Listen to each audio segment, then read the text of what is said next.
10 তাৰিখ শনিবাৰে দক্ষিণ শালমৰা মানকাছাৰ জিলাৰ অন্তৰ্গত কাঁঠালবাৰী গাঁৱৰ বৈঠকত ফেকামাৰী মণ্ডল কাৰ্যনিৰ্বাহক কমিটিৰ সহযোগিতাত এখন বিশেষ সভা অনুষ্ঠিত হয়। উল্লেখযোগ্য যে সভাখনত মানকাছাৰ জিলাৰ বিভিন্ন ঠাইৰ পৰা অহা মহিলা পুৰুষ সকলোকে 15 আগষ্টৰ স্বাধীনতা দিৱসৰ আগমুহূৰ্তত আহ্বান জনালে ঘৰে ঘৰে তিৰংগা লগোৱাৰ বাবে। সভাখনত বিভিন্ন ধৰণৰ আঁচনিৰ বিষয়ে বিভিন্ন ধৰণৰ কথা উল্লেখ কৰে। যিবিলাক মহিলাই অৰুণোদয় আঁচনি পোৱা নাই, এইবাৰ সেইসকল মহিলাৰ ক্ষেত্ৰত বিশেষ গুৰুত্ব দিব বুলি আশাবাদী। বিশ্বকৰ্মা আঁচনি আৰু PM কিষাণৰ ক্ষেত্ৰত আৰু শিক্ষা অনুষ্ঠানত মইনা আঁচনি স্কুল কলেজৰ ছাত্ৰ ছাত্ৰীসকলৰ বাবে বিশেষ গুৰুত্ব প্ৰদান কৰিব বুলি সভাত উল্লেখ কৰিছে। বিশ্বকৰ্মাৰ আঁচনিৰ ওপৰত বিশেষ গুৰুত্ব দিব বুলি সভাত উল্লেখ কৰে। উক্ত সভাত উপস্থিত থাকে ফেকামাৰী মণ্ডল কমিটিৰ সভাপতি শশীদামন্ত দাস আৰু উপস্থিত থাকে সাধাৰণ সম্পাদক ৰাইদুল ইছলাম, উপসভাপতি নাছিৰ শ্বেখ আৰু আনোৱাৰ হুছেইন, আখিৰুল ইছলাম আৰু বিভিন্ন অঞ্চলৰ পৰা অহা গণ্যমান্য ব্যক্তিসকল।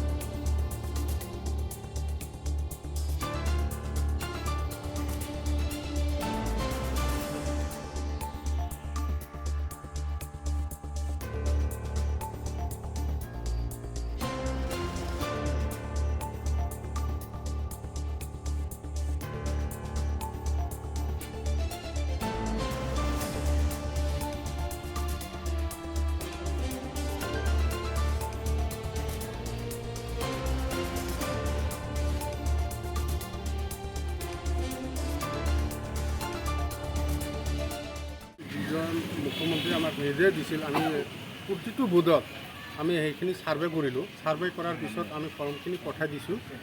আমাক ফৰ্ম পঠাই দিয়াৰ পিছত এতিয়া যিখন বুথত আমাৰ অৰুণোদয় পোৱা নাই, সেইবিলাক মানুহ আমাৰ চৰকাৰৰ ফালৰ চাই যিবিলাকে ৰেচন কাৰ্ড আছে তেখেতক হয়তো আজি 15,000 কৈছে, 15,000 ফিল আপ হ'ব। তাৰপিছত আকৌ হয়তো আৰু চৰকাৰী ফালৰ পৰা আকৌ আৰু দি থাকিব যিবিলাকৰ আৰু ৰেচন কাৰ্ড হৈছে। আৰু যিবিলাকৰ ৰেচন কাৰ্ড হোৱা নাই, এতিয়া আমাৰ চৰকাৰৰ ফালৰ পৰা যিখিনি নিৰ্দেশ দিছে আকৌ ৰেচন কাৰ্ড হোৱা বুলি, যে ই শ্ৰম কাৰ্ড থাকিলে ৰেচন কাৰ্ড পাব বুলি আমাৰ চৰকাৰৰ ফালৰ পৰা এটা লিষ্ট পঠাইছে। এইখিনি পোৱাৰ পিছত নেক্সট পৰ্যায়ে আমাৰ চৰকাৰে কি সিদ্ধান্ত লয় সেইটো চৰকাৰৰ ওপৰত। কি ক'ব আজি? প্ৰথমে ফেকামাৰী মণ্ডলৰ পৰা আপোনালোকক ধন্যবাদ জ্ঞাপন কৰিছোঁ। আজি আমাৰ এটা সাংগঠনিক বৈঠক হ'ল। মানে 11 তাৰিখৰ পৰা আমাৰ ভাৰতীয় জনতা পাৰ্টি 11 তাৰিখৰ পৰা 15 তাৰিখলৈকে এটা কাৰ্যসূচী দিছে। এইখন কাৰ্যসূচী আমি যাতে আমাৰ কাৰ্যকৰ্তাক আজি এটা মানে সভা এইকাৰণে মাতিছোঁ যে সব কাৰ্যকৰ্তাই যাতে অক্ষৰে অক্ষৰে আমাৰ কাৰ্যসূচীখিনি পালন কৰে বা সহযোগিতা কৰে। আজি আমাৰ কাৰ্যসূচী অহাকালিৰ পৰা ষ্টাৰ্ট। আজি আমি এইকাৰণে আজি বৈঠকখন কৰিলোঁ। 11 তাৰিখৰ পৰা ষ্টাৰ্ট। 11, 12, 13 তিৰংগা যাত্ৰা আমাৰ কাৰ্যসূচী আছে। এই তিৰংগা যাত্ৰা কাৰ্যসূচী যুৱ মৰ্চাৰ উদ্যোগত হ'ব। যদিও যুৱ মৰ্চাৰ উদ্যোগত হ'ব, আমি ভাৰতীয় জনতা পাৰ্টিৰ আমি মণ্ডল কমিটিৰে হওক যে বা আমাৰ জিলা কমিটিৰে যোনে পায় সবে সহযোগিতা কৰিব। এইখন প্ৰগ্ৰামত আমি সবে ভাৰতীয় জনতা পাৰ্টি কাৰ্যকৰ্তা সহযোগিতা কৰিম। 2 নম্বৰ হ'ল 13-14 আমাৰ শ্বহীদ বেদী আমাৰ শ্বহীদ বেদী যিটো আমাৰ কি আছে প্ৰগ্ৰাম, এই শ্বহীদ বেদীৰ য'ত আমাৰ শ্বহীদ বেদীৰ মূৰ্তি আছে এইবিলাক আমি মূৰ্তি চাফ চিকুণ কৰিম। চাফ চিকুণ কৰাৰ পিছত মালা পিন্ধাম, পুষ্পাঞ্জলি দিম। এইটো আমাৰ 13-14 তাৰিখ প্ৰগ্ৰাম। এইটো 12-13 প্ৰগ্ৰাম। তাৰপিছত 14 তাৰিখত আছে আমাৰ বিভাজন বিভীষিকা। আমাৰ যে ভাৰতবৰ্ষখন ভাগ হৈছিল 14 তাৰিখত, বিভাজন বিভীষিকা, এই বিভাজন বিভীষিকা 14 তাৰিখত আছে। এই দিনটো আমি তিৰংগা যাত্ৰা কৰি আমি এটা পালন কৰিম। এইটো আমাৰ জিলা ভিত্তিত এটা তিৰংগা যাত্ৰা হ'ব, সবেই সহযোগিতা কৰে।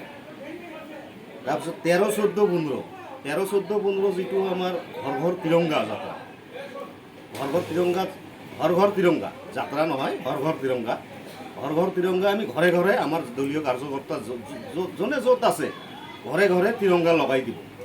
এইটো আমাৰ দেশেৰ হকে, এইটো আমাৰ দলৰ খালি অকল দলৰ কাৰণে নহয়, দেশেৰ হকে। আমি দেশেৰ হকে কি কৰোঁ। তাৰপিছত 15 তাৰিখত আমাৰ যে 15 আগষ্ট আছে, আমি ঘৰত নিজে উত্তোলন কৰিম, আমাৰ মণ্ডল কাৰ্যালয়তো কৰিম, আমাৰ জিলা কাৰ্যালয়তো কৰিব।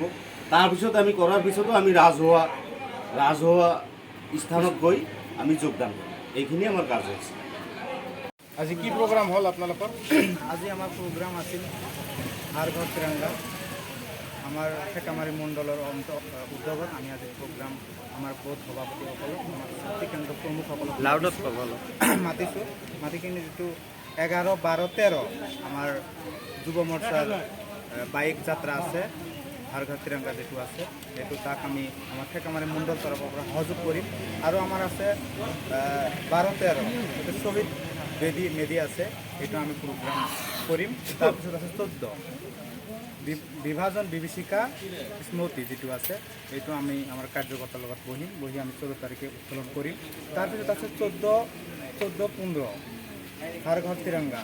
সকলো যি ঘৰত নাই আমাৰ কাৰ্যকৰ্তাক কৈছোঁ, মাতিছিলোঁ আজি, মাতি কিনি কৈছোঁ গোটেই ঘৰ দুৱাৰ য'ত ৰাজহুৱা স্থান আছে তাত আমাৰ তিৰংগা সকলে লগাই দিব। আৰু 15 তাৰিখ আমাৰ নিজ বাসগৃহ যিটো আছে তাত আমি নিজ পতাকাখিনি উত্তোলন কৰিম। তাৰপিছত ৰাজহুৱা যিটো আছে স্থান, স্কুল কলেজ আমাৰ চাউথ মানকাছাৰ ডিষ্ট্ৰিক্টত যিটো হয় তাত আমি যাই উত্তোলন কৰিম। এইখিনি প্ৰগ্ৰাম আমাৰ 15 তাৰিখে যিটো হ'ব, ইয়াৰ কাৰণে আমি মাতিছিলোঁ আজি আমাৰ বহুত সভাপতি।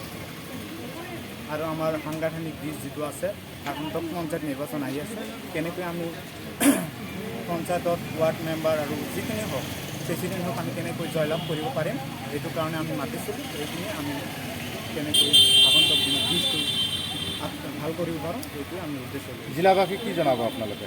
জিলাসভাপতিক এটাই উদ্দেশ্য জনাওঁ, যিটো 15 তাৰিখ লৈ আছে হাৰ ঘৰ তিৰংগা, প্ৰতিটো সৰুৰ পৰা ডাঙৰলৈকে যিখন আমাৰ জনসাধাৰণ ৰাইজ আছে, এইটো অনুৰোধ জানো প্ৰত্যেকটা ঘৰ তোমাৰ বেচৰকাৰী চৰকাৰী প্ৰতিষ্ঠান সকলোকে যেন তিৰংগা উত্তোলন কৰে দেশবাসীৰ ওপৰত, এইটোৱে মোৰ অনুৰোধ।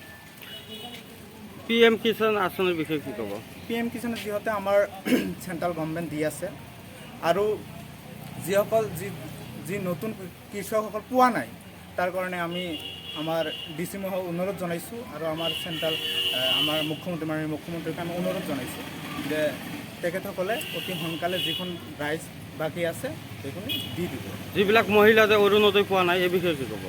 সেই বিষয়ে কিছুদিন আগতে আপোনালোকে চাইছে, আপোনাৰ মাধ্যম নিদি আমাৰ মাননীয় মুখ্যমন্ত্ৰী ক'লে যে আমাৰ ইয়াৰ এমাহ পিছতে আমাৰ এইখিনি আৰম্ভ হ'ব। আমাৰ কোনো এটা যিখন ৰেচন কাৰ্ড আছে প্ৰত্যেকটা ৰেচন কাৰ্ডৰ বাইছে আমাৰ মাননীয় মুখ্যমন্ত্ৰী দি দিব, এইটো কোনো তাৰ কৰাই নাই। আমাৰ তাৰপিছত আমাৰ কাৰ্যকৰ্তাসকলে আছে য'ত পোৱা নাই তাতো চাব, তাই আমি অনুৰোধ জনাওঁ DC মহোদয়ক আৰু আমাৰ BDO ছাৰক কেনেকৈ যায়। মানকাছৰৰ পৰা ৰিজাজুল হকৰ ৰিপৰ্ট E24 লাইভ ব্ৰেকিং।